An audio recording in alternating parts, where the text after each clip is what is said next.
It's another night on the run for the prime suspect, and so far as we know, the only suspect in the murder of those three young sisters in Washington state.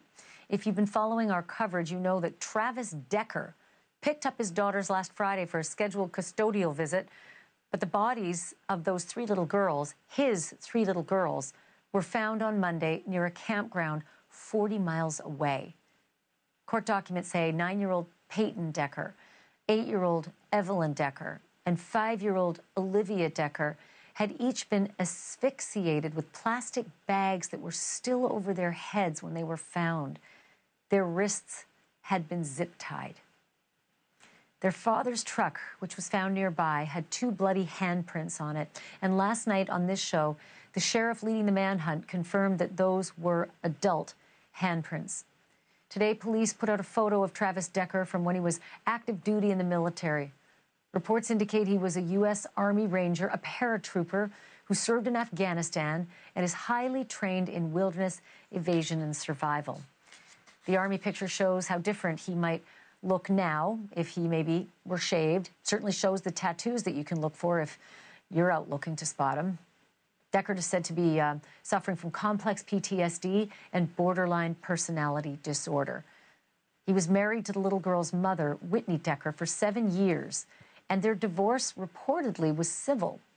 Whitney never fought visitation privileges, but when Travis lost his home and various minimum wage jobs after he left the girls crying unattended at a National Guard armory, he was barred from taking them on overnights. Despite all of that, Whitney says Travis isn't the only one responsible for their daughters' deaths. She says, quote, "The system deserves some of the blame too, because police sent out an endangered missing persons advisory instead of an Amber Alert." Whitney Decker's attorney says, and I quote, "We may never know if it could have meant the difference between life and death for those girls, but it could have made a huge difference." Whitney believes, as I do, that something broke inside of him. Everything that he had been living with, everything that had been bottled up inside of him for so long, as far as trauma, just won out, end quote. I want to bring in Bobby Chacon. He is a retired FBI special agent with extensive background in high-risk search and arrests. He was part of the manhunt for the Olympic Park bomber, Eric Rudolph, in the mountains of North Carolina. Boy, that went on forever as well. We thought we'd never find him, and he had some survival skills too, Bobby. First, let me ask you, what are the odds this guy's alive, especially given the heinous and atrocious act that happened to his daughters? Well, I think the odds are pretty good that he's alive for the time being. I don't know how long that will last. He's probably, I'm certainly not an expert in his mental health conditions, but he's probably still on some kind of a rush of what happened. If he does come in a moment of clarity, he might take his own life, or he might decide to try to do it as a suicide by cop or something like that. But my thoughts are he's probably still out there. It all depends on how much planning he put into this. And I'm sure that the investigation is focused on part of that, is focused on part of it, is how much planning he put into this. Well, I think of having enough baggies for 3 little girls' heads and zip ties and something obviously to secure the baggies around their heads. And that sounds like planning to me. We don't just all drive around with that kind of material in our truck, especially if we're homeless. Yeah, I mean, I think that part of it is, did he have time to go out and stash food resources like Rudolph did in our search? His father had said he had been in those mountains at times off the grid for months at a time. So did he plan on being there this time and putting food away and things like that? So that's going to be part of it. I think the biggest advantage he had right now is a head start. He was due to have those children back to the mother at, I think, 8 o'clock on Friday night. And by 9, she notified the authorities. But they didn't put out an alert until, the next day. For some reason, he did not meet the criteria for an Amber Alert, according to the state police. The local police did want to put out that Amber Alert, I think. And the state police who control those boards on the highways said he didn't meet the criteria.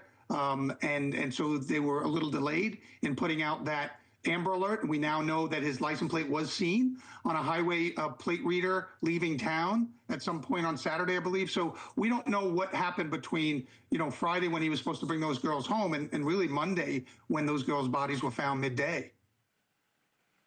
Bobby, do you think being homeless is an advantage here or a disadvantage? Because on one hand, he's homeless. He doesn't have a whole lot of money to get the supplies that you're talking about to stash in the woods and be prepared for 3 months off the grid.